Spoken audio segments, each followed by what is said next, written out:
Blog Talk Radio. Hello, everybody. Welcome to the Goddess Suite. This is Holistic Gals.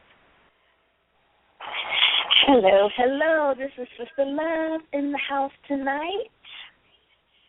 Yes, yes, yes. We would like to thank everybody for joining us at the Goddess Suite on Third Body Thursdays. How are you doing today, Sister Love? I'm doing good. I'm kind of glad it's the evening time. It's been a really busy day, but, I'm settling down now with my tea. All is well right now, so I'm doing good. How about you? I know I got my tea. Huh? But how about you? How are you doing? Pretty good. It's been busy, too. The mundane job, it gets, busy towards the end of the month, and it's just, I had like 2 meetings today, and it was just kind of busy, but I'm sitting, I have my tea. I think it's about finished steeping. It's probably been steeping for about 20 minutes now, some chaseberry tea. So I have that on deck, and very, very excited about the show tonight. Yes, I am too. We have our relationship experts are going to be discussing true and real, unconditional, eternal love. So That's right up my alley. Looking forward to that. Oh, man, I love love. I love being in love, and I think really learning agape love is when you have a child. It's just really unconditional, and yes, your spouse too, but it's just something different, that mother-child bond, because you carry that soul for 9 months, and it's just that's an unbreakable bond, boy, I'm telling you. Yes, it is. Yep, absolutely. That is what you call love. It's love from a child. The way they love is so pure and honest. It is. Oh my gosh. It's funny because I was asking my son the other day. I said, how do you love mommy? He was like, I love you because you're the best and you're the best cook in the world, and and he just starts talking about, he was like, because you buy me nice things, and you sing, and you dance, and I said, Mommy loves you. The way Mommy shows you love is by hugging and kissing you. And he was like, yeah, that too,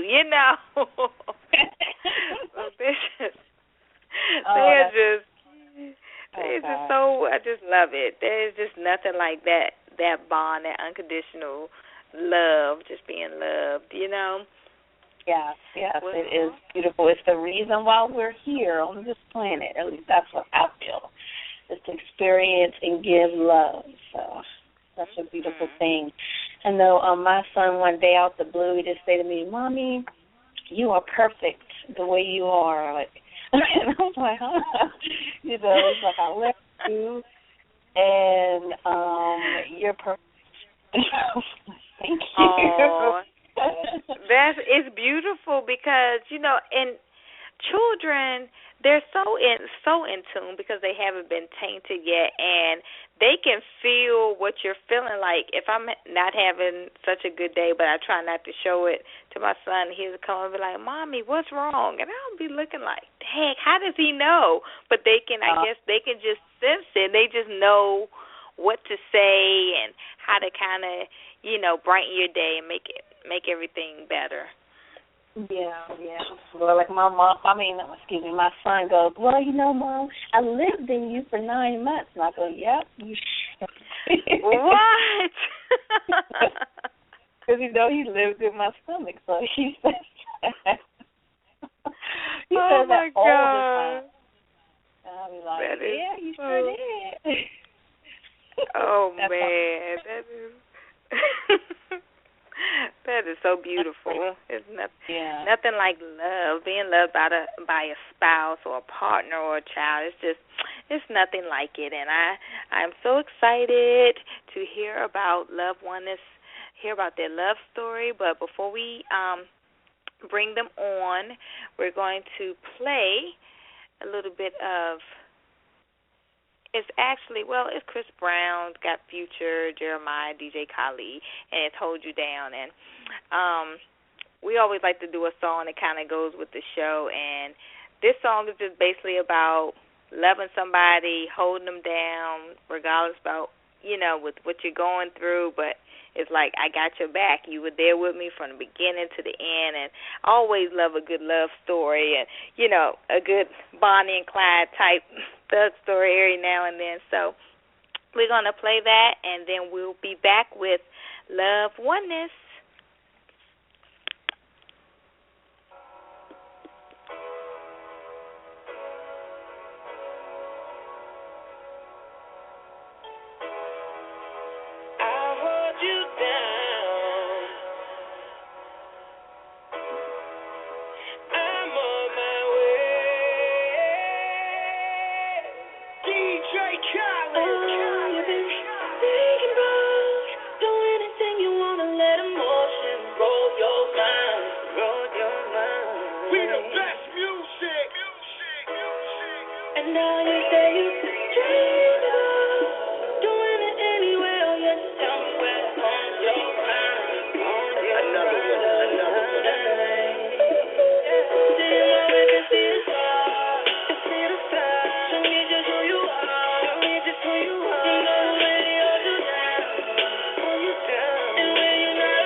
Say my name, baby.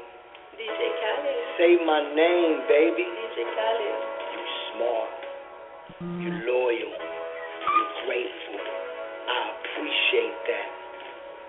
Go buy your mama a house. Go buy your whole family houses. Put this money in your savings account. Go spend some money for no reason. Come back and ask for more. Baby, let the music take control. Let We the Best Sound take control, baby. Hold on, say my name. DJ Khaled. That's right. That's right, baby. You remember that. Living expensive life, and I'm just getting started. I get instant hype, 'cause you forever my lady. Forever my baby. Real life. Hold you down, hold you down. Girl, you held me up when I was down. Now, girl, hold me down like a foster. Real nigga, I know you. Real nigga, I know you. Another one. I'll hold you down. I'm the one gonna hold down. I'm the one gonna hold down. I'm on my way. I'm the one be rolling up in that Bentley truck. I'm gonna hold you like right now. Right now. You the one got all of me. Give me all of you, all of me. But I'm on my way. I'm the one gonna hold down. I'm the one gonna hold down. We the best sound. Heads audio. B&O Play. H6. Best headphones in the game.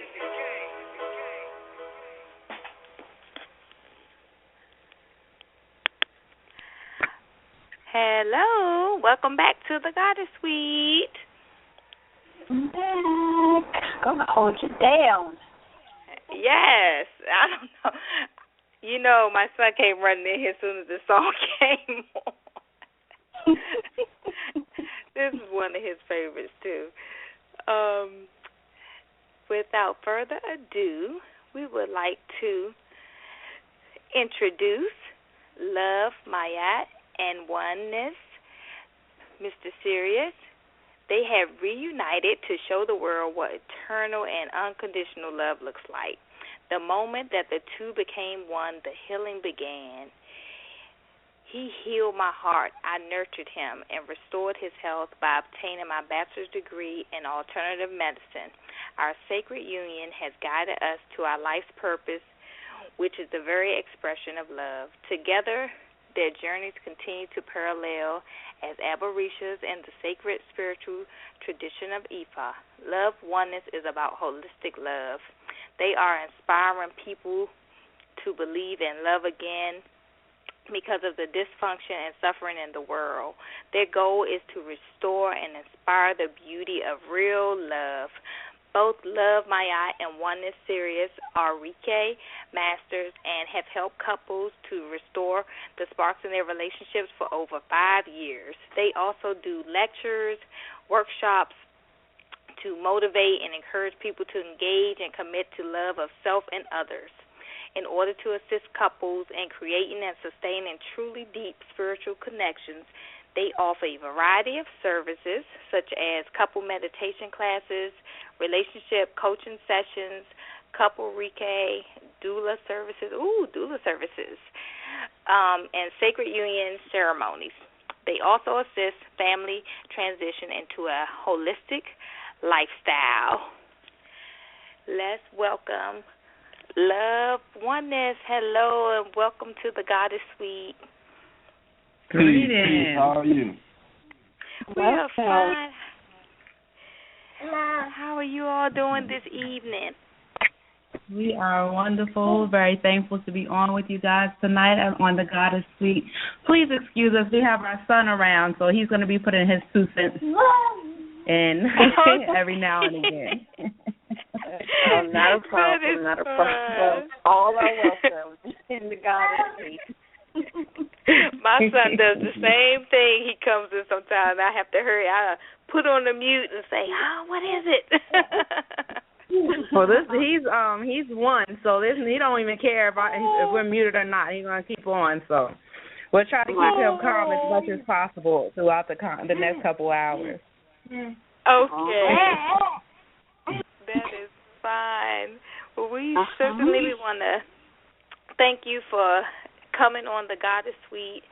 I'm Holistic Gals, and we have Sister Love on the line, and Mystic Feather. She'll be joining us shortly, but I want I want you guys to start off and tell us about your beautiful mystical love story. I read it and I almost shed a tear because I was like, oh, my gosh, it's just a beautiful story, and you don't really hear love stories like that these days. So if you guys could tell us how you met.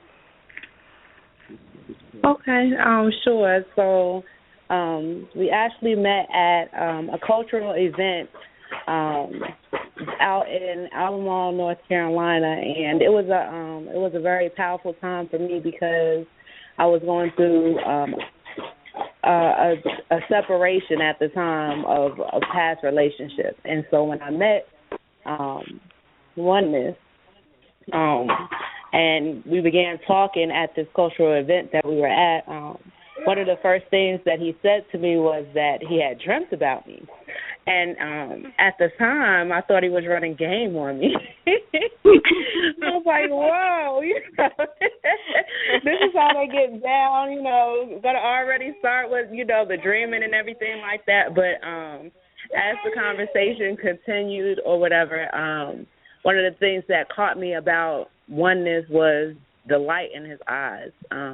It shined differently than anything I had seen before. So, that caught my attention enough to, continue on having conversations and things of that nature. One of the things that I find dear, though, is that during the courting process, our very first date actually was a spiritual date where, we did meditation and chanting. We had Reiki sessions in the midst of the place that we were in, and the defining moment for me with him was the moment that he healed my heart. He healed my heart, literally, and to this day, like, I can still feel the energy that was placed from his hands to my heart. So that's just a little bit. I don't know. That was wonderful. That was sweet. But I'm gonna add my 2 cents in about when I first met love. So just imagine like spending your whole life knowing that half of who you are was missing, and searching for that through your whole life, and then one day crossing paths with what you have been missing your whole life. Just imagine what that would feel like. And that's what I felt when I laid eyes on her. I mean, something happened inside of me that I can't even attach words to. The feeling that I was overwhelmed with when I first laid eyes on her. I knew she was the one. I knew she was the one. My heart let me know instantly that she was the one that I had been searching for my whole life. And, and when I told her that I had dreamt about her, this wasn't no game, you know what I mean, or anything that I was running. It was like doing these dreams that I was having. It wasn't a face attached to it, but it was always a feeling like in these dreams that I would have about this, about my soulmate that I would be meeting soon. And whenever I saw her at this event, the spirit just let me know who she was through how I felt when I laid eyes on her. And so, and just to further confirm about her being this, my soulmate, is like, okay, whenever she met me, how she explained how she nourished me. Like, whenever she met me, I was dealing with a illness. It's called aplastic anemia. And what this illness is where the bone marrow doesn't produce blood like it's supposed to. You know what I mean? So it left me very anemic and not having the blood in my body that, you know what I mean, I was naturally supposed to have. And to the point where the doctors, they was giving me like, okay, well, you got 18 months to live, and if you need to have a bone marrow transplant. If the bone marrow transplant don't work, then it's very likely that you would pass. And just all this bad news and all this things, all this fearful news, to the point that I was like, well, if this is all y'all have to offer me, then you know what I mean, I might as well take this journey on my own. And just my love, Miyat, just how she stood up for me on this journey, you know, during this time of my healing. I couldn't work or anything. I mean, she worked full time, went to school to attain her bachelor's degree in alternative medicine just so she can help me on this journey of healing, raising our children at the same time making me feel completely loved. Like she took all of this responsibility on put all of this on her shoulders just to give me the time that I needed to heal. And just, you know what I mean, just to air like, I mean, this day right now, I'm completely healed of a disease that the doctor said that I would never be healed from. And then, you know, I just accredit so much of that to her on the way that she came into my life and helped me nourish myself back to health. Like, this is my divine soulmate, right? And, you know, yes. That is so beautiful. I mean, that's just really, that's unconditional love right there. You just don't hear about that these days. Beautiful. And you are totally healed. Totally healed. Yes. I mean, yeah, man, that's the amazing thing, you know, to where the doctors is, you know, have, you know, all the news that, you know, the bad news that they was giving, that me and my wife was able to take this journey on, you know what I mean, ourselves. And like I say, not right now, like I'm completely healed of what they said that I would never be healed from. You know what I mean? So, yes, the power of love. Yes. It just kind of goes with how they say how love triumphs all, and that it just really did. Oh my gosh! But I like to ask Miyat, how did you balance, you know, school, family, healing with your husband? How were you able to balance all these things? It's an amazing thing to me. Once you find your divine soulmate, because the things that are normally so hard to overcome doesn't feel that way. Throughout the whole course of, you know, our relationship, in the beginning, my main focus was on making sure that he was okay. That was my main focus. So, you know, when he said that he couldn't, I remember the day he was like, you know, Miyat, I can't go through this. I can't go through this traditional medicine anymore. I won't. I'd rather die than to go through this system. When he told me that, I knew that I had to be responsible enough to make sure that the healing that we were doing, the way we were going to approach his healing was going to be the best for him. And so at the time, it became my passion, actually, because, you know, this was already my path anyway. My path was already into a holistic lifestyle, but I feel that because of our union, because of us coming together, it helped me to focus more heavily on what needed to be accomplished.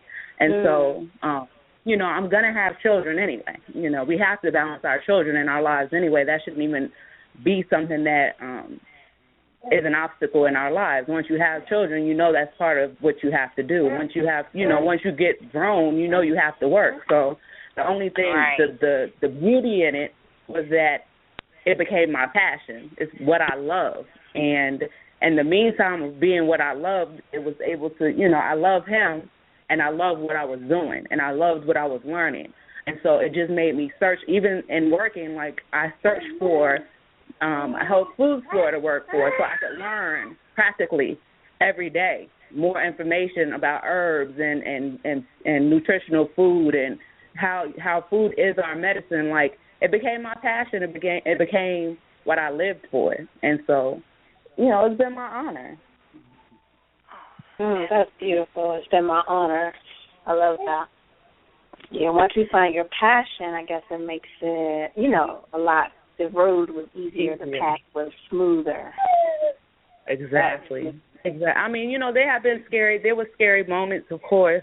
There were scary moments during the whole journey, but the actual essence of what it was that we were doing, like, I loved it. and I know he loved it. Like, you know, he had been into this lifestyle way before we ever met. So it wasn't so much. Like I said, I feel like the disease came for us to focus, to help us to focus on what had to be accomplished, and then also to help us to really appreciate each other more, because we were the only ones that supported us in this journey. Yeah. Wow. So what do you mean you were the only ones? Was family around, or was family against the alternative medicine? They wanted. There you go. That's they it. wanted to go. Exactly. You know, like whenever you're dealing with something that, you know, like our parents are mainly like whatever the doctor says, that's what it is. You know what I mean? And so, and by me and her taking a stance of like, no, we're not going back through that. Of course, like that, especially like my mom and my father. Of course, they was completely against us not going, you know, or going against what the doctor was recommending. And, you know, so it was a kind of like, of doubting or panic or just wondering if we knew what we was doing, or maybe, you know what I'm saying, is we thinking right, is we thinking properly, because the doctor said this and they're not doing what they do. You know how our parents are. And, you know, all in all, they have our best interests in heart, you know what I mean? But so it was more of a like, well, we had to take this step out, you know what I mean, on our own, like this step of faith out on our own. And, you know, our parents will always love us, but I think that they was kind of questioning, well, not kind of questioning, but they was questioning our judgment, you know what I mean? So, yeah, until they begin to see the results of. I was saying until they begun to see the results of, you know, our approach to it. Because everybody that we have known or met that had the disease that he was dealing with has passed, and so it's been 7 years since the original diagnosis. So now they understand, and not only do they understand, but now they're more curious and more open to receiving, which has been the beautiful thing in that as well. Right. Exactly. Because people are so paralyzed by fear.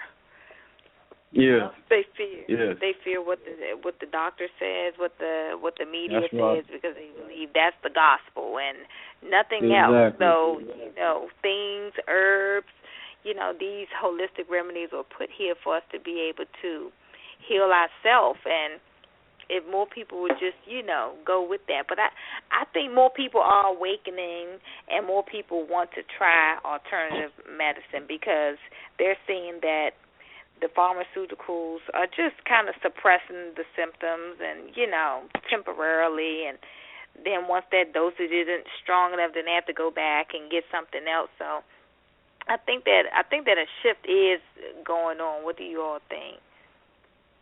There's definitely a shift going on. Thank the divine for the shift. Of course, we're in the age of Aquarius now, so people are doing things that they know versus things they believe. We're walking away from what we believe in our system. And we're seeing that throughout society, not just, you know, medically, but, you know, in our society as far as the government, period. But specifically, you know, we are seeing that every time we take a pharmaceutical medication, it's causing a different problem. It's causing a different illness or disease to manifest. And so it's not curing anything. And, of course, you know, they don't want us to say that we're curing things with herbs and with food and nutrition and exercise and meditation. But the truth of the matter is that our medical system has let us down, and it continues to let us down. People are going and getting chemotherapy, and it's killing them. Every time somebody gets a dose of chemotherapy, it's shutting down their immune system. And that is what's killing you. If we can keep our immune system strong, then our bodies will naturally fight off anything that's coming in to us. So, you know, definitely, thankfully, we're seeing more and more people awaken to knowledge of self, to the truth of what reality is. So, yeah. Yes. Thank God for that. Thank God for that. Thank God for that. Yes. I can definitely relate, because my illness led me on a holistic healing path as well. And wow. And I noticed like such a change. And then when I would tell my doctor, when I would get off, because I got off all of this medication, and then they would never attribute it to my lifestyle and my eating change. My doctor would never say that was what was going on, even though he's not going to do that. What was going on? Because I let him know I'm vegan right now, and I'm going on. And he goes, well, how are you going to get, this, And one thing that a lot of people don't understand is that physicians don't study nutrition.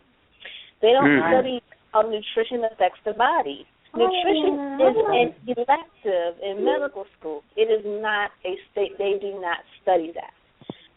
Most people don't know that. They only study pharmaceuticals.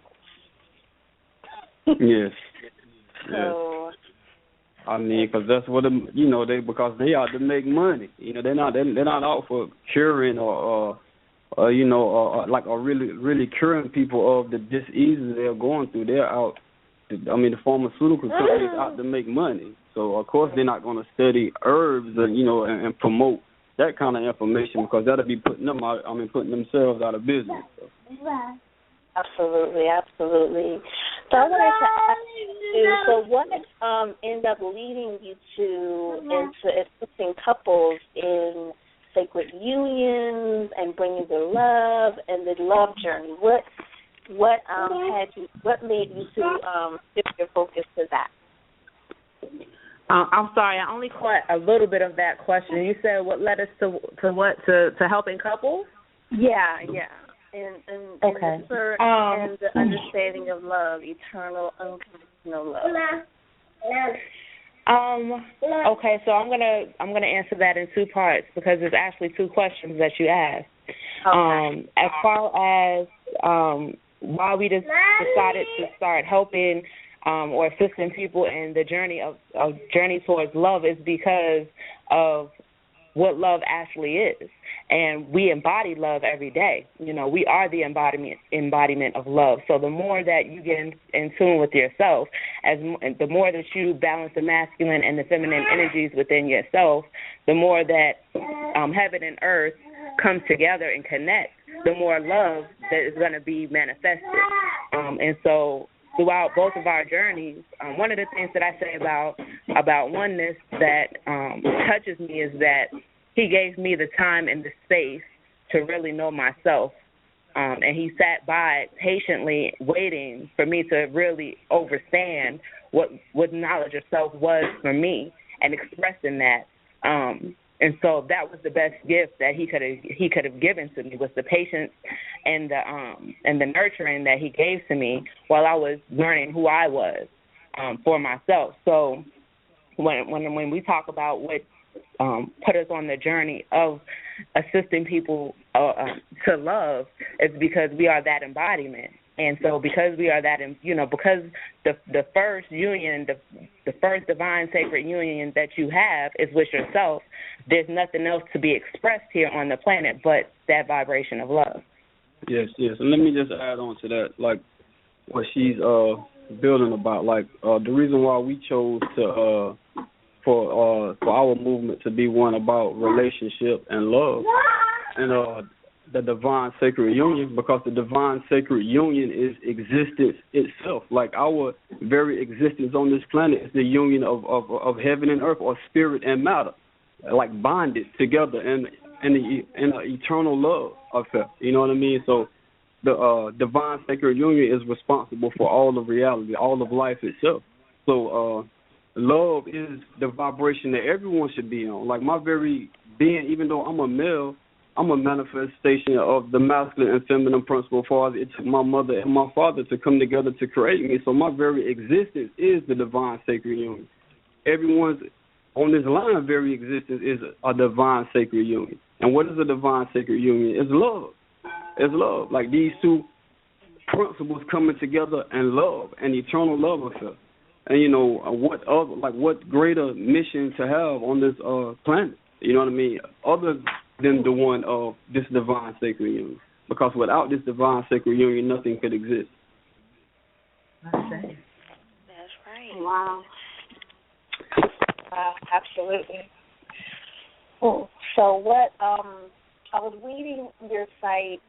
Can you tell our listeners about, when I was reading about you two, and it was a line, like, how did you two align your chakras together?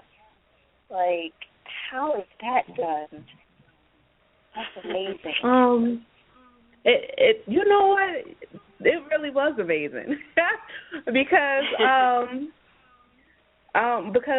the truth of the matter is that I never saw this coming. Like, I never saw this very deep spiritual connection being manifested between me and another person. And for it to be oneness has been one of the greatest adventures of my life.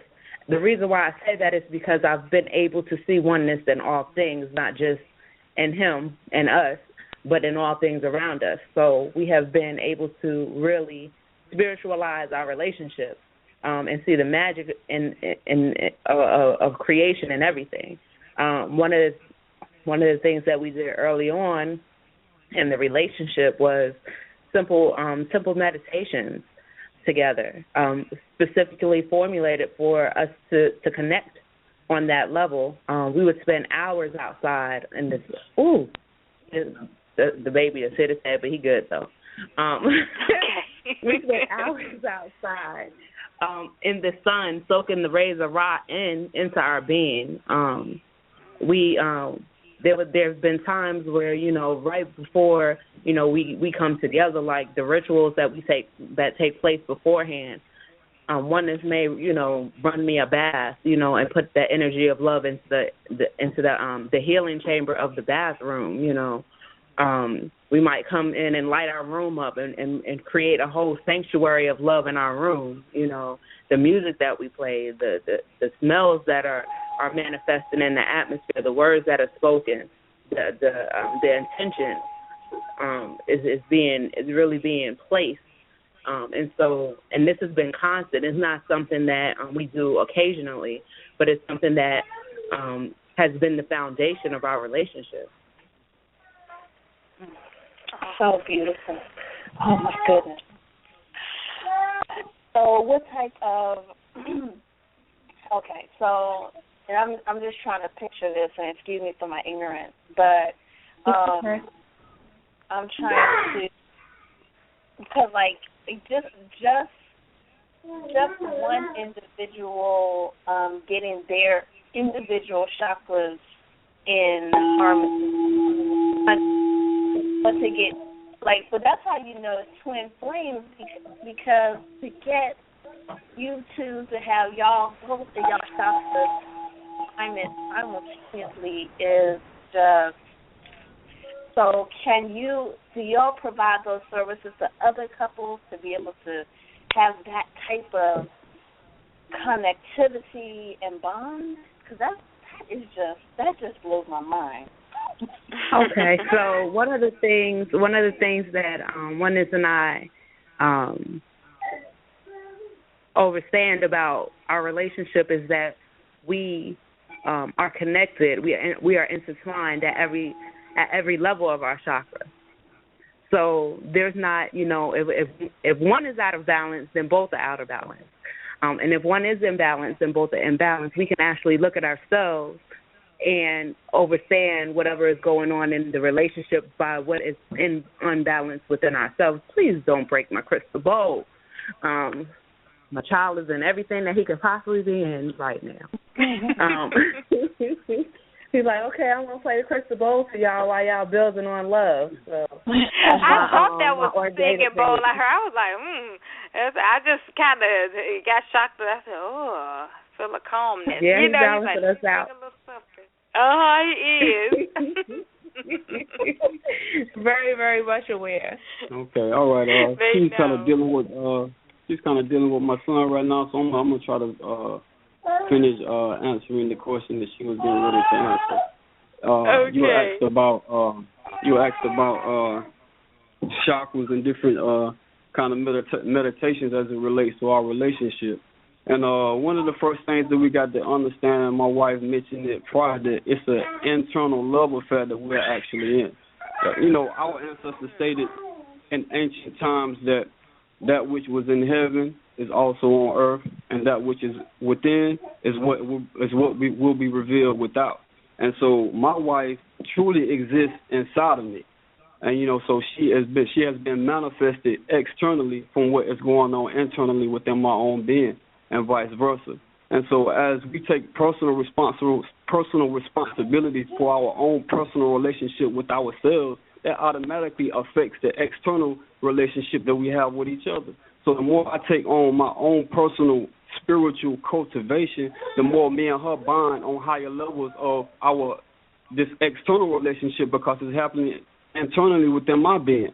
So it's about taking personal responsibility for your external relationship, because the state of our external relationship is a reflection of what's happening on the inside of both of us. And so it's about being responsible for it's about being responsible for your own internal love affair. Pretty much being in love with yourself, because every other relationship that you have is going to be a reflection of that. So the goal is to fall in love with your own being, with your own self, to be reflected externally. So the more I see her loving me, and the more I see her nurturing me, and the more I see her revealing herself to me, the more I know that that's happening inside of my own self. And so for me to keep that ascending to even a more higher place of oneness externally, I got to ascend to a more higher place of oneness within my own being, because she is the external manifestation of my own feminine energy. Because we got to understand that we are all manifestations of that masculine and feminine principle. Like I said, it took our mothers and our fathers to create me, even though I'm a man. And so the woman that I attract in my life is going to be a reflection of my own personal harmony with the feminine energy inside of myself. So the more I unite the more that I unite and cultivate and love self, or the more I unite and cultivate that feminine energy within my own being, the more it responds back to how she treats me externally. So it's an internal love affair that's going on. So it's about taking personal responsibility for your own spiritual cultivation and balancing your own internal life and being in love with yourself. Wow, that is that like says it all, because we have to, on our journey to find love, we must love self first, and spend time with self and build ourselves up. Because then, like say for a woman, once she gets in tune with and cultivates the masculine within and learns to respect and love, then she will attract that which she loves herself. Okay. Yes. Wow. Exactly. Yeah. So I've heard that a lot. Work with yourself first, and then attract what you need. But the way you described it and articulated it was really powerful, and it was really, really a good explanation. I wanted to go. If you can explain to our listeners, what is a twin flame? Hold on.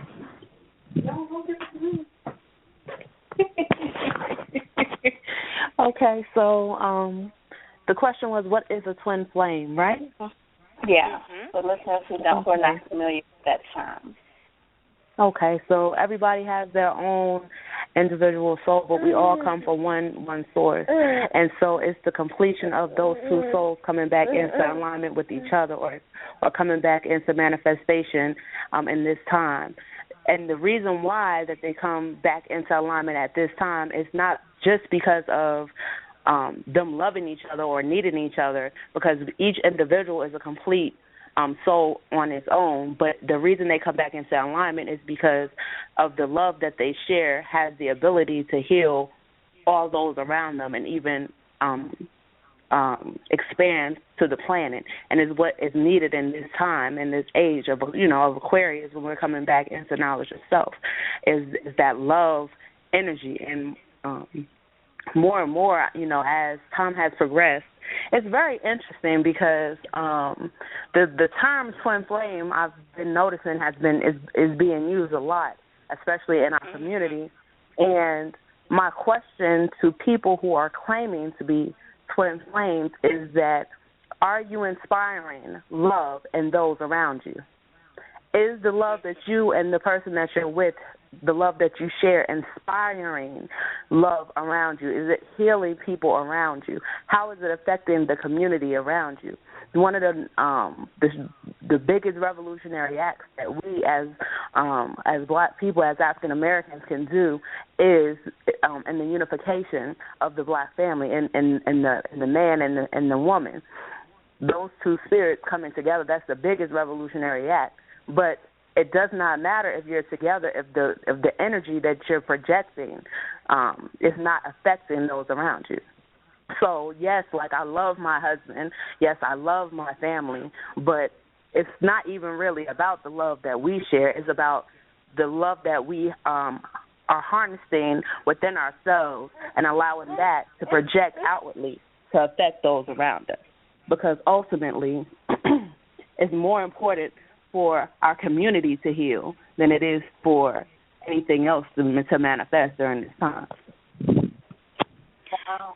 That's true, because if we are all one, then we have to learn how to love each other unconditionally with no judgment, just love. And it's easy to love your spouse and to love your child, but can you love somebody, the people in your community, you know? And I know back in the day it seemed like it was more you know how they say it takes a village to raise a family, and it was just more oneness then. So I feel what you're saying, because it's kind of like we have to get back to that period in time where we take care of each other, and we don't mind if someone says something to our child if they see them acting up in the street or what have you. Exactly. It's very interesting because in ancient times, the relationships that were being manifested had nothing to do about the couple.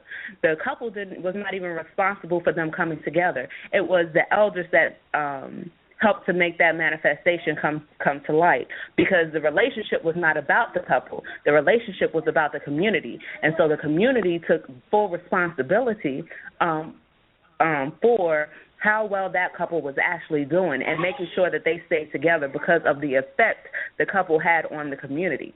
The relationship between two people is supposed to be supported by the entire community, and that's what we're missing. That's why we're seeing so many people divorcing. That's why we're seeing so many broken families, because we are all thinking individually. In other words, somebody that we know who was very close to us put it in the best terms that I have ever heard. We all live in caves now. We all live in our own individual caves. And in ancient times, as soon as you woke up in the morning, you went outside to greet your neighbors. You went outside to greet your community, and you spent the entire day outside. If you weren't outside, they worried about you. But now we're so in our own caves and our own lives that we have no support. And so now we're looking for all these other things to satisfy us, and we're only being temporarily sated because we don't have the love and support of our community. And so one of the things that Oneness and I try to offer to the couples that we assist is that support. There is not anybody that, we want them to feel that we're on their side. And we want them to know that we support the relationship. Our whole point of us even assisting other couples is so that relationship can stay together, so that whatever needs to be healed in a relationship can be healed, but that those two people feel supported in the love relationship that is being manifested. Yes. That is so, oh, my gosh, that is so important these days, because what you see is what people are looking at TV, and they think that that's how their life is supposed to be, and they think that it's supposed to be perfect. It's, relationships, they're not perfect, They can be, but you go through ups and downs, and, if you can have a group of people where you can go to if you're a couple and be able to talk to them about issues that you're having without judgment, then, I think people would feel better, feel more free to talk about things. But these days, everyone likes to, just keep stuff within their household and not tell anyone, and you really don't find out what's going on until, the divorce or the separation has happened. So that's and a then on top of that, And one of the things that you had mentioned was that, look at our examples of love. Like, our example of love is supposed to be love in hip-hop. Are you really? Are you for real? You know what I mean? Like, come on with that. But these are what is being emulated in our community. Real talk. People are getting in relationships based off of attraction, based off of material, what you can give to me, what material, monetary income you have, what your social status is. Like, how do you expect for this relationship to be long-lasting when you're basing it on something that's so illusionary, really? Superficial. Yeah, superficial. Right. Mm-hmm. So, it is because... Mm-hmm. Go ahead, sis. Go ahead, Sister Love. No. I was going to say, but when that is, because when those things are gone, then what do you have left? All you have left is the love. You can lose your house, your car can be repoed, you can become disabled, but love does conquer all, and that's what will ultimately keep you together if you have it, if it's genuine, and if a foundation of love was laid when you first, got together. And, of course, both parties have to be on the same page, on that same, wavelength with that. Of course. And then, too, like, one of the things that we're missing generationally is the examples of love. Like, we don't, most people growing up nowadays are growing up in single-family homes. So we don't even have the examples, right there in front of our faces anymore, And then on top of that, just the way we are treating each other. Like, so many times when you're with somebody for such a long period of time, you forget to treat them kindly. You forget to treat them lovingly. Because you see them every day, you think you can talk to them any kind of way, and whatever comes out your face is all right for them because you see them every day. And that's not correct. The other day, Oneness and I was building, and we were talking about how, men and some men in society feel like, well, I pay the bill, so that should be enough for her to know that I love you. You would be paying bills anyway. Yeah. Whether I was with you or not. Like, you would still have to pay bills, so it's very important for you to constantly implant that love into each other, men and females, men and women alike. And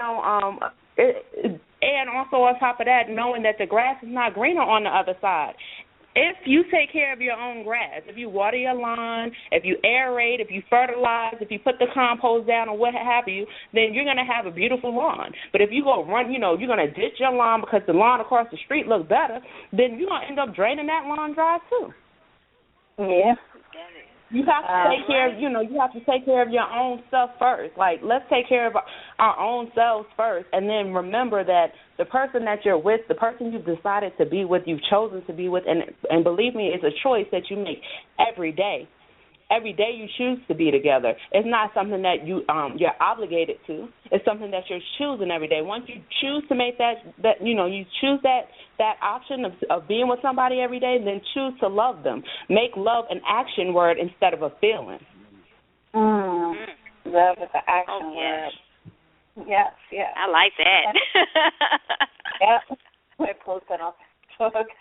I know. Make love an action word. Yes. And say it several times a day. Don't just say it when you're sorry because, something you've done. Say it when you wake up. Say it before you go to bed. Call your spouse during the day. What type of ways do you That's what I do. Want to show your love?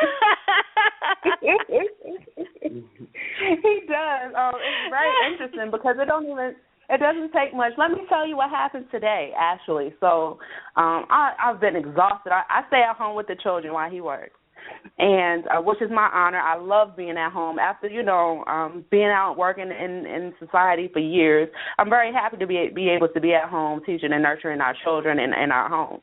And I'm very grateful that she is able to be at home now teaching and nurturing the kids because of the responsibility that she took on in order to give me the time I needed to heal. Like, she was the one out working, paying the bills. I was the one at home. So it's my honor to be out working for her now and allowing her to be at home, to be the nurturer at home. That's right. So, today specifically, I've been exhausted, and so he took the children, both of our young children, out with him as he went to go get us something to eat. And he ended up being gone for like 3 hours, which is completely unusual for him. And so, the first hour I'm like, okay, well, he probably just went, we live in Charlotte. Charlotte takes 20 minutes to get anywhere. So the first hour I'm cool. The second hour I'm starting to clean the house and wash clothes and, trying to just keep my mind off of the fact that he hasn't made it home yet. And by the third hour I had enough and had to call because because he had been gone for so long to me. And the truth of the matter is that even when I'm gone, if I'm gone for more than 2 hours, he's calling me. Like, we always are checking up on each other. He is my very best friend. So it's not even just the love, the husband, the wife, the children. It's my best friend. I want to talk to him about everything and everything under the sky. And I'm thankful because we both have the same vision. We both see reality the same way, so we can constantly build with each other and nurture each other. When I was working, one of the things that I loved about Oneness was that every morning he woke up with me. He walked me out to my car. He made sure the car was running. He would make sure there was no ice on the windshield, make sure the car was warm. He would make my lunch in the morning when I got home from work. He would run my bath for me. Like, I had nothing to worry about. He cooked. He took care of the children. It was completely, he was completely, supportive of me while I was taking care of, the financials, at the time and trying to go to school and everything like that. So, of course, now that I have the privilege of being at home with our children, I try to match that for him. Like, I want to take care of him. A lot of times I hear, about it's a wife's duty to be submissive. And the word submissive, I feel like can be a very positive thing, because why would you not want to serve the one you love? The biggest gift that you can give to anybody is the service that you give to them. So instead of looking at it as, I'm being submissive to him and he could, no, it's not that he can do whatever he wants. He's supposed to submit to you too. It's supposed to be a two-way street. You're both supposed to be serving each other. If you can look at it and say, what is it that he needs for his nurturing, for his day to be better? Like I said, love is an action word. I love him. Therefore, I'm showing that love at all times throughout the day and night. Mm-hmm. That is wow. beautiful. That is wonderful. So you two, as a couple, y'all support other couples and y'all create an environment. And I want to go back to when we were talking about the community and with the couples and the divorce rate. And actually, as you were saying, I was thinking about but King Raj, who helped us to start this show. He was talking about how the elders used to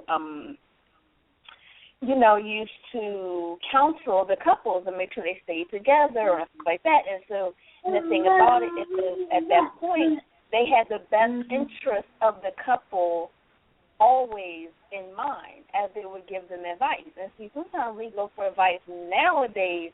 You get people that, are hating or whatever on your relationship, and they tell you, you need to, they say things that are contrary to the betterment and the union and the success of the relationship. So for you two, y'all offer counseling, coaching with that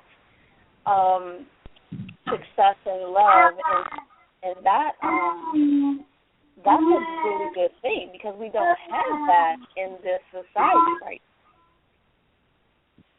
It's been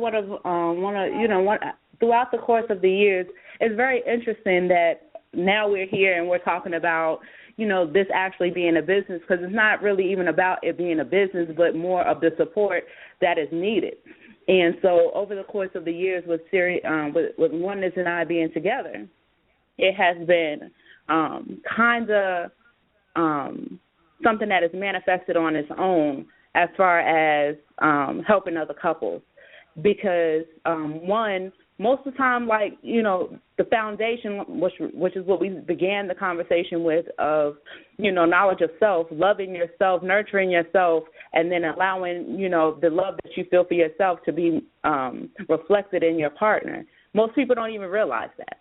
So in relationships, most of the time what you're hearing is, he did that to me, she did that to me.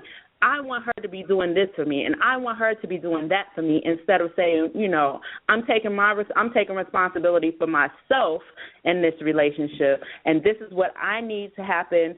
This is what I need for myself and our relationship for this to be better, not expecting anything from somebody else. And I feel deeply that anytime that we expect for somebody else to bring about our happiness, we're setting ourselves up for failure. You cannot expect for somebody else to make you happy. You can only make yourself happy. He can only make himself happy. And if you're expecting for somebody else to make you happy, then the relationship will fail because they cannot live up to that expectation. So one of the things, in coaching couples is to make that known, make that understood. Like, stop blaming him for your unhappiness. Stop blaming her for your unhappiness. If you're unhappy, that's because you're unhappy. And then as well, like she explained, because ultimately it's only a mirror. And so the problems that you're having with your mate, what you're actually saying, this is what's going on inside of me. It's always a personal thing. That's why we say you got to take personal responsibility for your external relationship, because it's only a reflection. And so the problems that we think that we're having with our mates, we're actually only, we're looking in a mirror. We're looking in a mirror because you only attract to yourself that which you are. You know what I mean? You attract yourself. And so, that's why it's important to take personal responsibility, you know what I mean, for your own personal relationship that you are having with yourself, because that's what's going to be reflected back to you in the form of a mate. And so you never can point your finger and blame anyone. And you never can expect anyone else to come and make you happy. Happiness is something that you're supposed to already have, that you reflect back to yourself. It's not something that you wait for somebody to come into your life in order for you to have. You know what I mean? So it's about personal responsibility. Wow. Yeah, that's right. And in our society, it is based on external things to make you happy. I need this new phone to make me happy. I need these new clothes to make me happy. And, the whole entire everything is based on getting external things, and even relationships and love. We can find love outside of self. But really, you can't find love outside of self. Love starts within. Yeah. Yeah. Absolutely. And all those things that you just named are only temporary. It will give you a temporary satisfaction, but once that temporary satisfaction has lost its resilience, then you're out searching for something else. Because happiness is not something that comes with the external object. Happiness is an attribute of spiritual cultivation. Joy is an attribute of spiritual cultivation. These are not things that come with material objects, because a material object might bring you joy for a day or for a week or for however how long, but it fades, and whenever it is gone, you're searching for the next material object to bring you some form of illusionary happiness, because that's not happiness at all. Happiness is an attribute of spirit. Happiness is a result of your own spiritual cultivation. Happiness is a result of ascending from your lower nature to your higher nature. That's where happiness dwells. That's where joy dwells, and the higher levels of your own being. So it's not going to come through nothing external. It's going to come from an internal place that you reach from inside of yourself. And that's what we got to begin to understand, so we can grab hold of that eternal happiness and that eternal joy, not something that's always fleeing or up and down or coming and going, but something that's everlasting. We possess that in our own being. And, so that's why it's important to understand that, and we can begin to stop this external journey and internalize it, because we're searching for everything externally, but what we're truly searching for is an internal thing. And so the sooner we realize that, the better off we're going to be, as individuals, as couples, as family, as a community. That is so true. That is so true. We're gonna. How did you all? Go ahead, Holistic Health. Oh no, I was going to see if they would like to take a call or two. Whatever you guys want to do, we wish you. Okay. All right. Let's see. Okay. Area code 720. Question, comment, or sipping tea? Hello, everybody. This is Ibitar Star. Hello. Really how you doing? Hello. I'm really enjoying this show today. It's just it's right. Everything's right on point, and I'd like to make a couple of comments, if I may.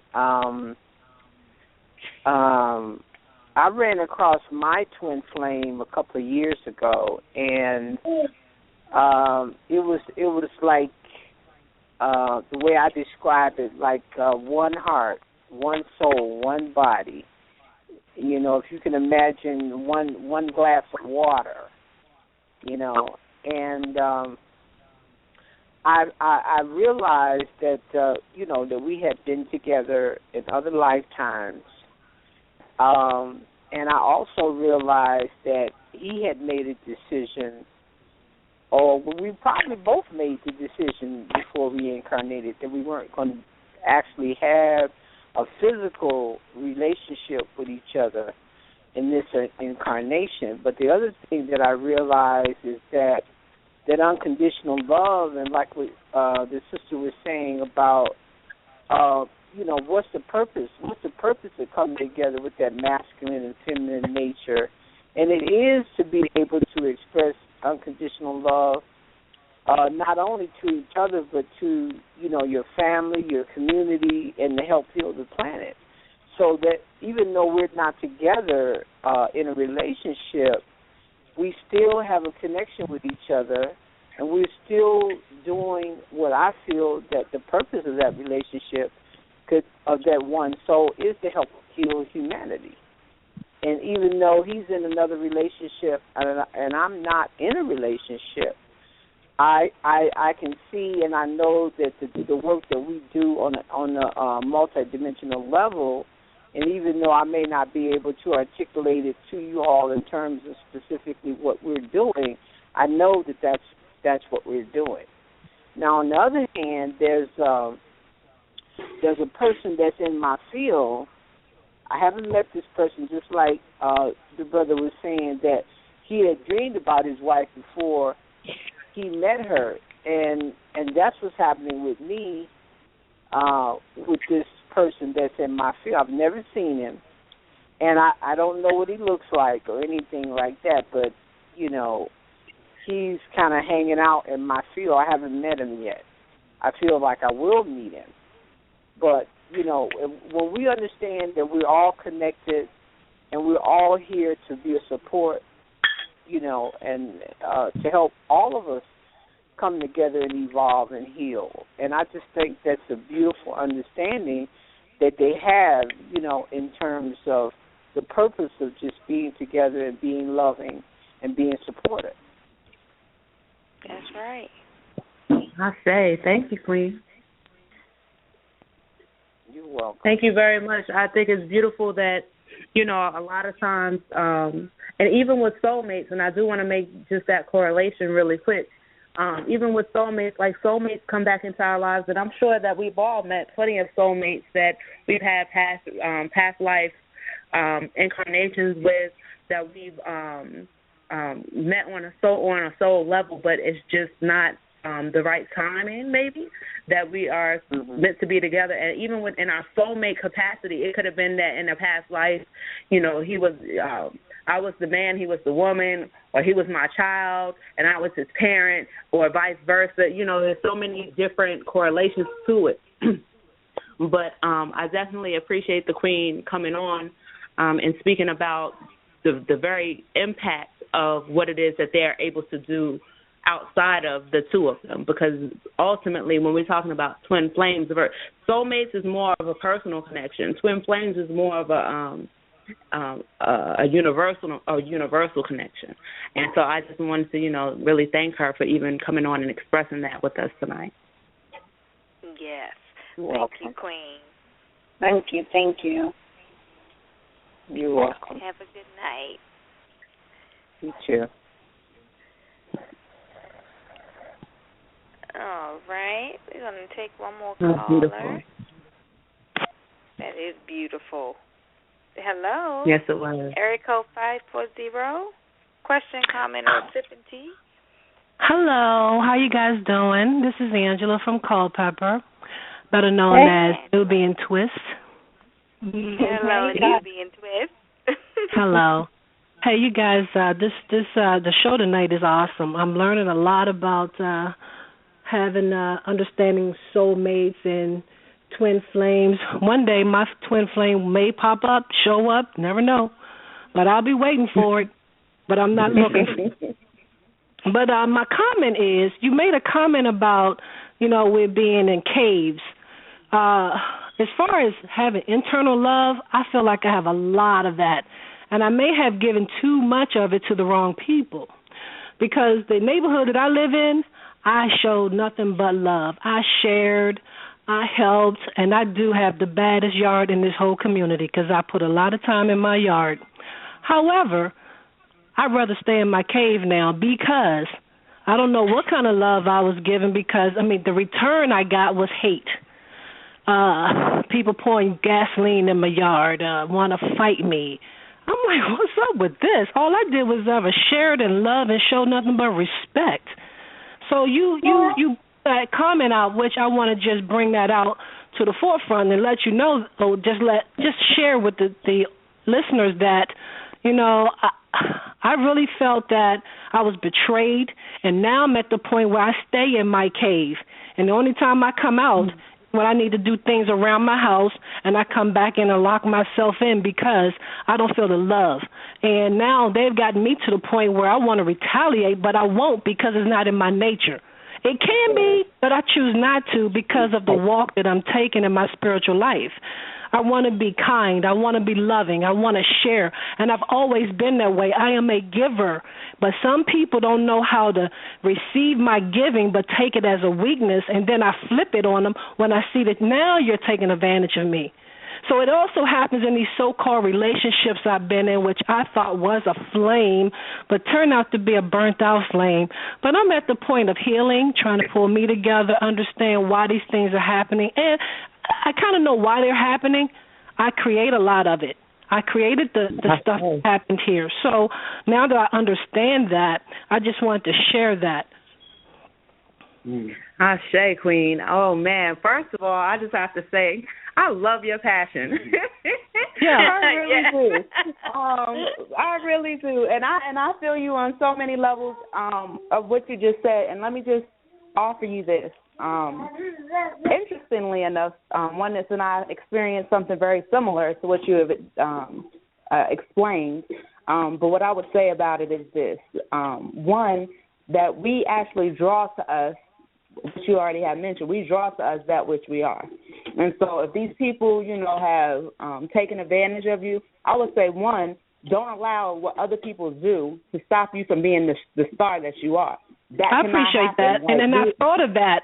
I said, wow, I do love. If I had 10, I'll give you 5. I met a lady in the hospital. I was at the hospital, and she was complaining about the travel office not giving her money for traveling to the VA hospital. And I was there with another friend. So as I heard her complaining on her cell phone, she turned to me and started telling me the story. So I got up and said, hey, do me a favor. Watch my briefcase for me. So I got up and found the ATM machine. Only had about, maybe $200 in my account.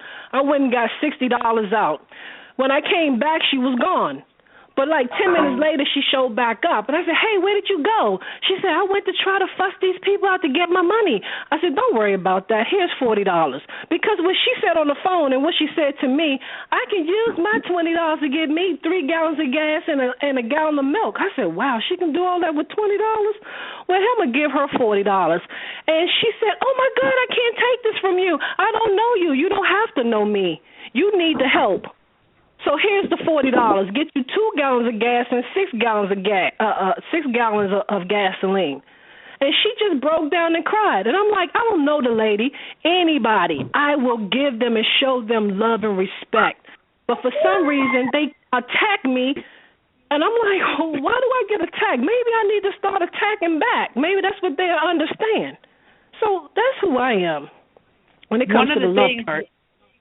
Yeah, one of the things that my divine mate here would say to that is that you cannot fight fire with fire. You can only fight fire with water. And so it would be more beneficial for you to remain cool instead of being hot and tempered, you know. And then on top of that, what I also would offer is that you do nothing for right now, but heal yourself. Because when other people drain you of your energy, then it does take a lot to rejuvenate. And so, and because of the passion that I'm hearing, I would suggest that you take the time to really, it's not even about them at this point. It's about what you need to rejuvenate yourself so that you can continue to be the loving energy that you are. We cannot allow other people and what their problem is to change us from who we are. And that's something that I've learned very recently for myself. First, we have to forgive ourselves for allowing ourselves to be in the situation that we got ourselves into in the first place. And then we need to take the time to actually sit back and heal from it, because regardless of the small amount of people that you were dealing with in your own individual situation, the world needs more love in it. Yeah, it does. And then, Queen, just remembering that ultimately our external reality is only reflecting our internal reality. So what I would suggest is that to go inside of your own being more. Like you say, you're a loving person. Find more love within yourself. You know what I mean? Cultivate more love within your own being, because what you want to happen is to change your external reality from people attacking you to people loving you. You know what I mean? And the only way you can do that is to cultivate more love within your own being, because one thing that will never change, that what's inside of a person, you know what I mean, is what's going to be outside of them. And ultimately, I want to be surrounded with love. I want to be surrounded with nothing but love. Like, we have people attack us when we didn't do anything but love and try to do good. But it wasn't for us to look at them and blame or point the finger. It was, okay, well, look, we got some more internal work to do. You know what I mean? We got some more love to cultivate within our own being, because that's how you correct the problem. You're not going to correct the problem by going out fighting, fussing, getting back. That ain't going to correct the problem. That's going to cause more problems. So if you really want to correct the problem, you always go within your own being and correct that is so true. And what I've done to mitigate that whole situation is when I leave my house, I don't even give them eye contact. They don't even exist anymore, because it's not just the fact that I gave and I helped and I supported. It's the thing that killed me is that they came against me to try to fight me and burn my house down. So now I stepped back and said, no more. No more. I'm going to treat all of you as the neighbors that you should have been, or people that I should have never got involved with. So now I stay in my own little space. I come and go, and I mind my business. I can't see myself. It's like I hear you guys, but I'm like, I really can't see myself going back out and trying to be friends with these people when they try hurting me. I just can't. I don't know. It's kind of psychological for me. Oh, my God, I'm getting emotional. I live right here on the corner with these people, and they live right like in the L shape. I'm like, every house, I look at them. They all want to hurt me. Why? Because I'm a single woman and you mad because I'm doing this by myself? Or the fact that I stopped giving you the things that I had to share with you? I'm sorry, I should get some counseling on this one. All right. Okay. So that's where I'm at. It's hard. I don't know how to come out and go within and try to go out and say, hey, what have I done, or what can I do? What can I show you that I'm not a hater, that I actually do love you? But you hurt me so bad that now I can't even look at you. Deal with them right now, or you just go inwardly and heal yourself from that pain. Okay, Queen, and I understand, and I feel your passion, I feel your pain, and so I'm going to just say this to you. It's not for you to be out there with them. It's not for you to do anything with them any longer. It's not even about them at this point. It's about what you need to heal yourself. All from what I hear in your voice is nothing but pain from what they have done. and it must be fresh. It must be something that just happened recently. So what I would suggest is that you take the time to really go within and heal yourself. And it's not even about dealing with them or anybody else right now. It's about really dealing with yourself and doing what you need to do in order to release yourself from the pain that has been inflicted upon you. Okay. I appreciate that.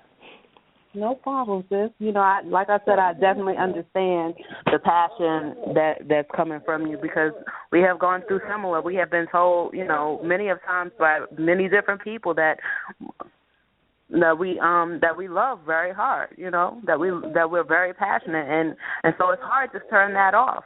But when it's time, one of the things that you have to learn, being this loving energy that you are, is that when it's time to go within, it's time to go within and shut the world out until you're able to come back out and shine again. Okay, I appreciate that. I feel good just from what you just said. Thank you. No problem, sis. You have a great night. Thanks. Thank you, Goddess. You're welcome.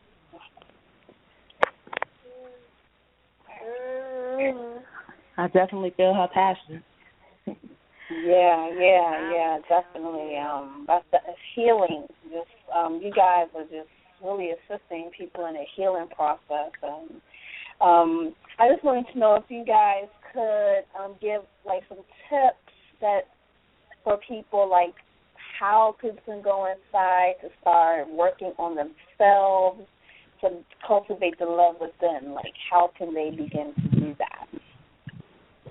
Well, the key to going inside of oneself is always going to be the mastering of the breath, of knowing how to breathe. Like a person, say they meditate and they're going inside of themselves, and they might just sit still and just try to make the mind stop thinking, and force the mind to stop thinking and thinking that that's a form of meditation. But what we got to know in order to cultivate or to be able to go inside of ourselves, to experience ourselves as the divinity that we are, to really get into that self-love, to that place of love within our own being, the key to that is always going to be the breath. And I'm going to add this, is that the average person breathes 18 breaths a minute, and this is why the breath is so important, of going inside of oneself to really become aware and enlightened to who we truly are as spirit beings.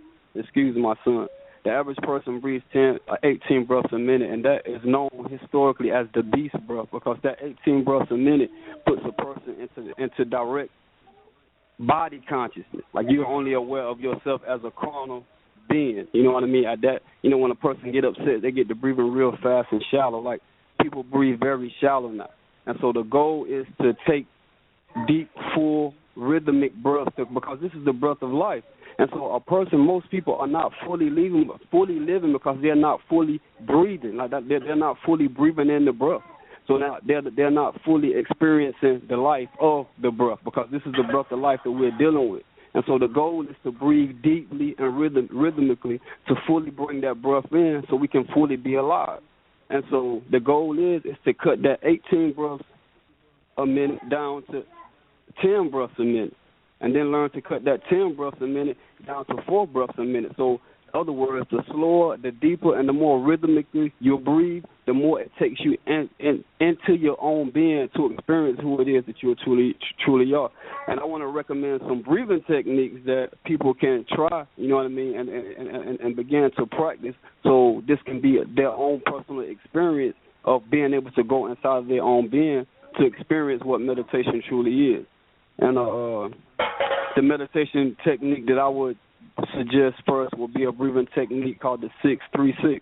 And like I said, you want to get the breathing down to at least 4 breaths a minute, because they say when a person can get the breath down to 4 breaths a minute, and that breathing technique or that breathing rhythm at 4 breaths a minute puts a person into cosmic consciousness, to where you can experience the oneness that we truly share with all of creation. Like when a person can sit down and breathe that rhythmic breath for a long enough time, to where you can begin, when you first start off, you might can only start for 5 or 10 minutes, but you continue to build yourself up as you continue to practice this breathing technique, to where you can get to the point to where you can sit down and you can breathe this technique for an hour. And if you can sit down and you can breathe this rhythmic breathing technique for a whole hour, then you're going to have a mystical cosmic experience. And how this breathing technique goes, you know what I mean? A person will sit comfortably, whether in a chair or on the floor, whatever is comfortable for you. And you know what I mean? And you will breathe in very slow and deeply. And as you're breathing in, you're mentally counting 1, 2, 3, 4, 5, 6. And then and after you get to that 6, you'll hold the breath for a count of 3. 1, 2, 3. And then you will exhale for a count of 6. 1, 2, 3, 4, 5, 6 on the external breath. Now 6, 3, 6 adds up to 15. And once you breathe that breath 4 times, then you have brought your breath down to 4 breaths in a minute, because 15 times 4 is 60. And so that will get the breathing rhythm down to 4 breaths per minute. And which I say, when you breathe that for a long enough time, that rhythmic breath for a long enough time, this is what puts you in that mystical state of oneness consciousness with all things. And that's why meditation is the key. Like meditation is the key to self-love, because without meditation, how do we experience who it is we truly are? How do we go inside of our own being so we can block out this external world and get into our internal world where the truth of us really resides? We got to know how to go into it. We got to know how to go inside of our own being, but most people don't know how to do that. But we got to have the knowledge on how to go inside of our own being to experience who it is that we truly are, and the breath is the key to that. So without mastering the breath, you will never have that experience. And that's why meditation is so important, and that's why I wanted to offer this breathing technique. Oh, thank you. Thank you so much, brother. I'm writing it down. Write it down. It's called the 636. It's called the 636 breathing technique. I actually started deep breathing maybe. Go ahead, sis. Oh, I was just going to say I started deep breathing a couple of weeks ago, and I noticed just more clarity. I would do it in the morning and then at night before I go to bed, but I was doing 4, 7, 8. But I'm going to switch. I'm going to try the 6, 3, 6, but you can definitely just feel it just feels like your body just relaxes, and then that chatter in my mind just slows down, you know. It slows down. I mean, that's what allows the mind to subside. Like most people don't experience or get in touch with their soul because of the mind. Like the mind interrupts a person from experiencing their soul. You know what I mean? So it's the breath that causes the mind to subside, and most people don't know that. Most people just try to sit and try to make the mind subside. You'll never do that. It's the breathing. It's the deep rhythmic breathing that causes the mind to naturally subside. And then that's when you experience the soul or the spirit or the divinity that you truly are. So the mastering of the breath is the foundation. It's the key, because like this is the breath of life. So you got to fully bring that in to fully experience what life is. If you don't fully bring the breath in, then you'll never be fully living. So the goal is to learn how to breathe deeply, like to bring that breath of life into your completely into your being, so you can fully live. And so the breath is the key. And it also helps with healing your organs too. And I think about it being in the medical field, and just I remember when I'm in the school system now, but when I worked in a nursing home, it was so many patients with sleep apnea and COPD, and it's sad. It's very sad, and they have this fear. It's just a horrible. Those are some horrible diseases, but you just realize how important breathing is when you see people that are fighting for every breath that they take. Yeah. So that's a wonderful technique. Yes, it is. It is. So there's the deep breathing and then meditation, and as a person is deep breathing and meditating to cultivate the love, are they thinking of love? I mean, what, or like lighting candles, or like maybe like what other things can they do to help cultivate that inner love? Well, anytime we sit down and do any breathing technique, everything that we do is ritualistic. So once we realize that, then we can make everything a ritual. Go ahead and light your candles. Go ahead and light your incense and sage your room out, getting all the negative energy out of the space that you're in. When you're in your meditations, you can be implanting love into yourself throughout that breathing technique that he was talking about. You breathing in that 6, you holding that 3. That 3 could be just that love energy, like you holding on to that love energy while you're holding that breath, and then you're breathing it out. Also, too, one of the things that we do is Reiki healing, which between Sirius and I, we do a lot of Reiki and attunements with each other, especially when it's time for, our intimate, quiet time, or just when we need a boost of energy around us. That has helped to enhance the spiritual connection because of the intertwining of energies. Excuse me. And with the Reiki, is just allowing the universal life force, allowing yourself to be the conduit of the universal life force, and healing somebody else. And so, anytime you go through a Reiki attunement, you're also not only opening yourself up to a more spiritual vibration, but you're also sensitizing yourself. You're also making yourself more vulnerable, almost, so to speak, to not only the energies but the person that's doing the initiation for you. So that helps to give you more of a spiritual enlightenment. And it also helps to, as far as Sirius and I are concerned, we actually did it to each other, so it actually helped us to, and also intertwine in our energies spiritually, and even intimately. One of the things that we practice is those spiritual, the Reiki attunements on each other before we're even intimate with each other, just preparing our, say it again? Of course, in the deep breathing, we are breathing each other in and breathing each other out. We are synchronizing our breath. We are enhancing our spiritual. We're trying to have a more spiritualized experience in our lovemaking versus a physical experience. We're not looking for an outcome in our lovemaking, but actually using the intimate time that we are together to become one, to experience a true oneness with each other and heal each other. And so the meditation, learning the deep breathing on your own individually will also help you to synchronize that breathing when you're with somebody. And the synchronization of the breath is what intertwines the spirit. Oh, wow. I just wanted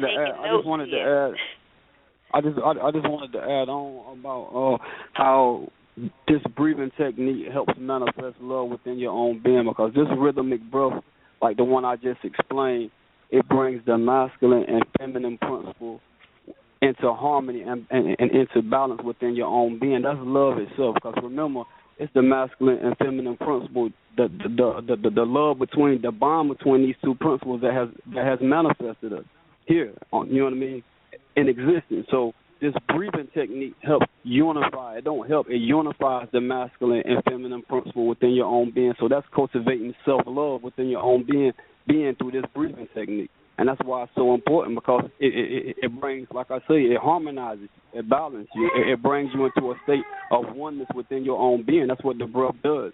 And that's why it's so important. And that's what is going to cultivate self-love in your own being. It's going to be reflected external with the people that you encounter, or the people that you attract into your life.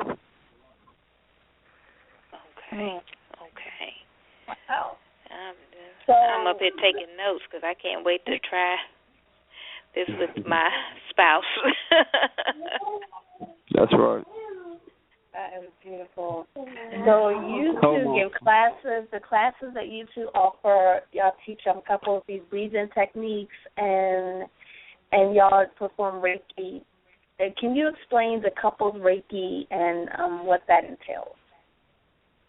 Sure, definitely. Before I get on to the couples Reiki, I just want to say one more thing about the breath. I know we build it on this breath, so you know how there are portions of it. But even in learning to control the breath will also help you to control your emotions. A lot of times when you're shallow breathing, that's the reason why you can feel the rage more easily. Anytime you're angry, you're shallow breathing. And so if you can learn to control the breath, then it can also help you to relax and to have more clear-headedness, more clear thinking. And you know what I mean? Especially in times of disagreement. It'll help to allow you to really not only be in your own, to get out your own feelings and speak from a clear, loving space.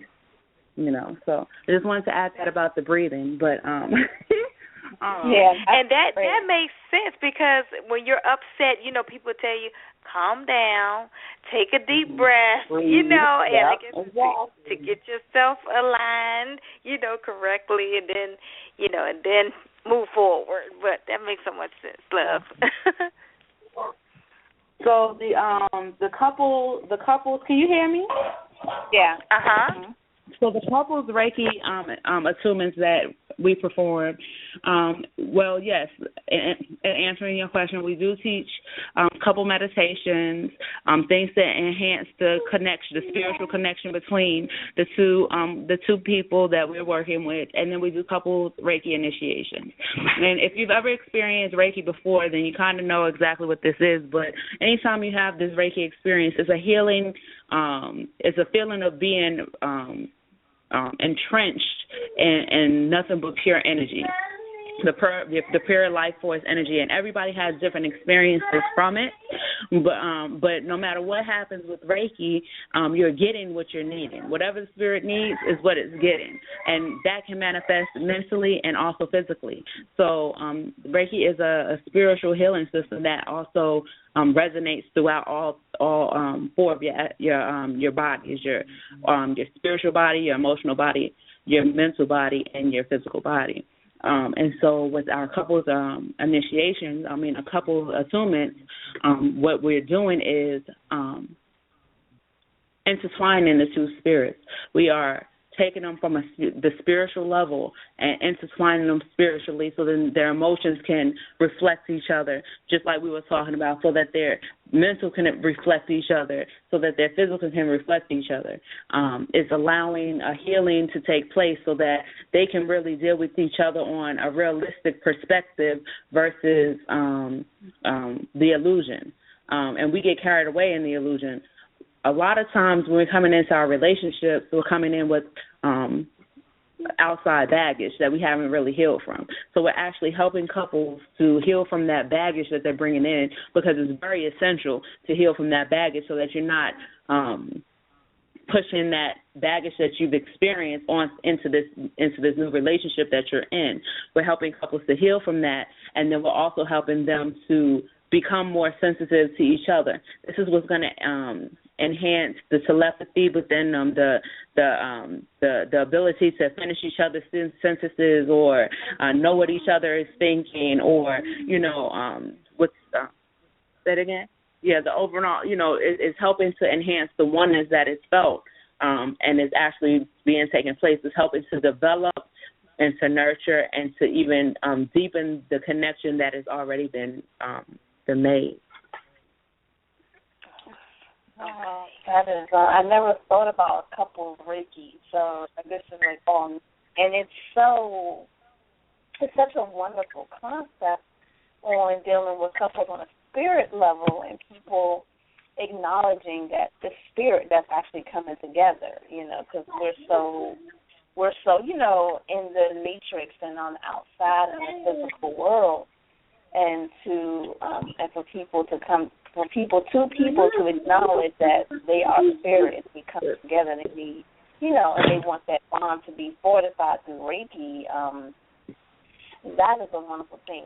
So that's a good service y'all provide. I'm very, that's a business. It's definitely an awesome experience because like now we've had the initiations done with us, of course, and even when people read us, when we get readings from people, a lot of times I can't have my own reading because they pick up on his energy. So it becomes our reading, even if it's just for me. and it's not just one person that it happens with. It's all the time. Like it's to the point now that I expect it actually. Like, you know, if you're gonna give us a reading, then you can't just read me. He's gonna be pulled in, and vice versa. I'm gonna be pulled into his readings. And so a lot of times, even though we're asking for individual readings, it ends up being a couple's reading. Oh, wow. I've never heard of that before. That is so awesome. Imagine our diviners. Imagine the people that we trust to divine for us, and when they're reading me and they're like, so, do you have twins? I'm like, no, but he has a twin, and oh my God, It actually kind of, it's an experience for everybody. Like, like I said, the relationship that we share, the love that we share, it's not just about us. It actually inspires other people. It actually gives people something to look forward to or even to strive to. Like, and it's not that we're trying to be anything other than what we are. It's just that this is what has manifested from the things that we have taken seriously in our life, and that's the spiritual connection that we have. And so everything that we do is based on that, even in discussing things,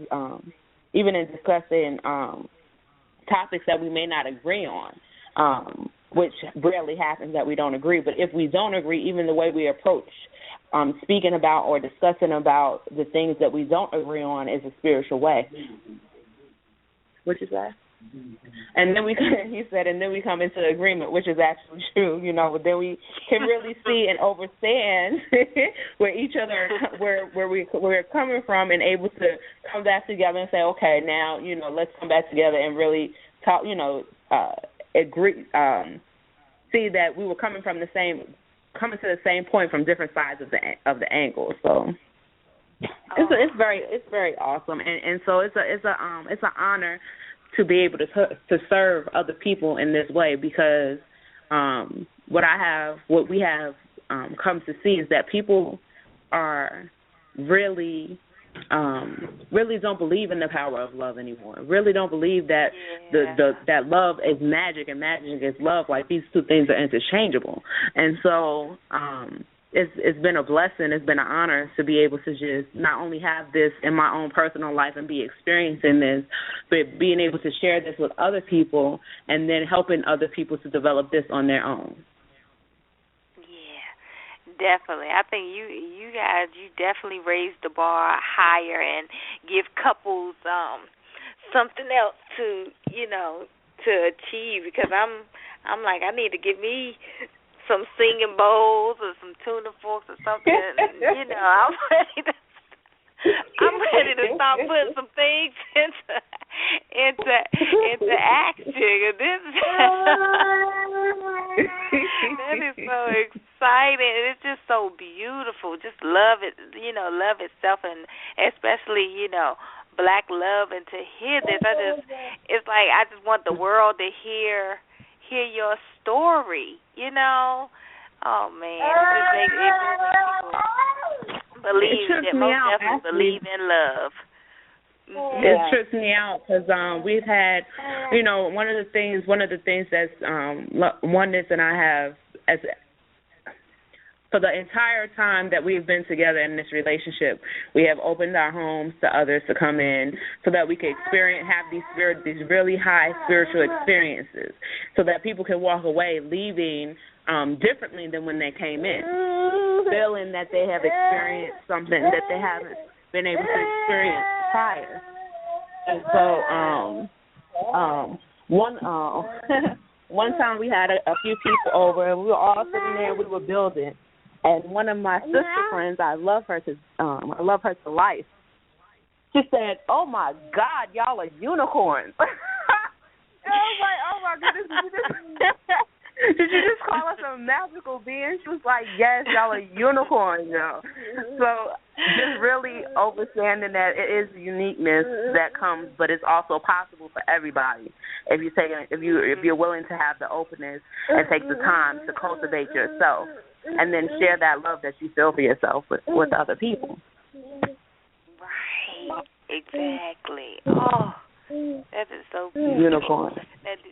Now, do you and Oneness, do you all do videos also? Are you out there on YouTube where people can get a little snippet of some of your sessions maybe? Well, I want to say that we have to start back up doing videos. It's been a while since we actually did videos. But we will, that's something that we are planning to implement this year as far as, the meditations on YouTube, and it will be under Love Oneness as well on YouTube. And also we'll put it on the website, and then we do a blog, Love Oneness, on WordPress as well through through WordPress. And then so we will be doing the videos, and then we're also planning to offer couples detoxification session. That's coming up very, very soon in the future. I'm hoping to have that up and running within the next 2 months or so. We create love magic baskets so that everything you'll need to create that loving atmosphere in your boudoir. What else? Of course, we offer the couples Reiki sessions, and if you're deciding to do the couples detoxifications with us, then I will offer the a distance healing couple Reiki session for you, attunement for you. And then, of course, the coaching. And as of the end of last year, the beginning of this year, we are now able to officiate weddings, so that's really exciting. Beautiful. Yes, so we're creating cultural, spiritualized, divine sacred unions, which is, everything that we're about. So we're very excited this year. There's a lot coming for Love Oneness. Yes, I love it. I think this is most definitely the year of abundance and blessings. It's going to just be flowing for everyone. Okay. And of course, you can come to our website, which is www.loveoneness.weebly.com. We're on Facebook, of course, at Love Oneness, Facebook.com/Love Oneness, or under Miyat, Love Oneness Israel. The Divine Sacred Union page, we're also on Google. Everything's up under Love Oneness now, thankfully. So, you can find us anywhere, and we're always willing to, sit down and talk and help anybody who's in need. So. Okay. Yeah. And everyone who's listening, if you go to the Goddess Suite, you click on the link that I posted on Facebook, I have all of their contact information in the description of the show. So just in case you didn't get that, it's all there for you. Yes, and you all are located. Love, you say you're located in Charlotte, North Carolina. We're in Charlotte. Yes, we're in Charlotte, North Carolina. But we're travelers. Oh, and we're travelers. We also do Doula Services too, birth coaching services. So we're willing to travel anywhere. Because we love to be on the road. Anytime that we get to spend together is awesome. So give us a reason. Oh, wow. That is beautiful. We didn't even get to touch on that, so we know we're going to be bringing you two back to talk a little more about that, because I think women need to know. They need to know about doula services and just natural birth. And I would like for my next one, when it happens, to be natural, and just experience that. Were your births natural, Love? All my last two births were, but the very last one, the one with the little one that's been loud the whole time we were on the phone, was a home birth. Wow. Yes, he's an organic. I call him my organic baby because we had him at home with a midwife who is actually his godmother. Oh. And it was just a beautiful, very highly spiritual experience. It was so beautiful. It actually healed me from my other experiences of giving birth because of the different things that I had no control over. This birth was completely planned from conception all the way to him manifesting here. We did it at home. We had a birthing ball. My midwife was incredible, just awesome in all her breathing techniques and all her methods in helping us to get the baby here. My husband was like the bomb, the pillar of strength the whole time. Like, you know, we owned the whole way to my son coming out, like just owned every step of the way. He never left my side at all.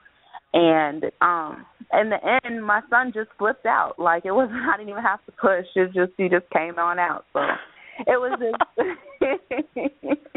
it was a beautiful experience. If I were to have more children, it would definitely be a home birth. With the same midwife, and I know she's been on you guys' show before, Omisola Ogusina. Yes, Mama O. Yes. Yes, I love her. We love Mama O. Yeah, we do. Mama Omi is the bomb diggity, y'all. Yes, she keeps it so real. She comes on, we just love her. The guests love her. She be reading them, and they like, oh my gosh, yes, Mama O, and you know, it's just a beautiful experience. Man, yes, and then we're actually having it's called Enter the Womb Conference up in Hillsborough. In May. It's May 16th and 17th, I believe. Mama Omi will be there, and El Kidden will be there with Jewels of Comfort. Tracy Bryant with her holistic sex will be out there. Love Oneness will be out there, and we're going to have a wonderful time. It's just about healing the wombs and ourselves, so everybody should come out.